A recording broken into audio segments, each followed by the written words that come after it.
LESCO chief executive engineer Shahid Haider की हदायत पर लेस्को इस्लामपुरा डिवीज़न का लेस्को नाहिंदगान के खिलाफ क्रैकडाउन जारी।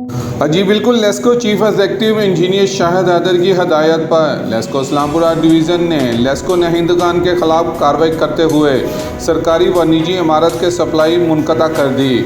SDO इस्लामपुरा सब डिवीज़न ने करोड़ों के वाजिबा अदा न करने पर TMO's office, town hall, election commission, government printing press, civil defence, महकमा वाइल्ड लाइफ और महकमा फ्रेशर्स की सप्लाई मुनक़ता कर दी। इस मौके पर SDO अहमद रज़ा बाजवा ने कहा, मई जून में रिकवरी के हदफ पूरे करने होते हैं, इसलिए घरेलू सार्फिन भी अपने बिल मुकर्रर वक़्त पर जमा करवा दें ताकि इन्हें बिला तवत्तल बिजली की फ्राहमी यकीनी बनाई जा सके।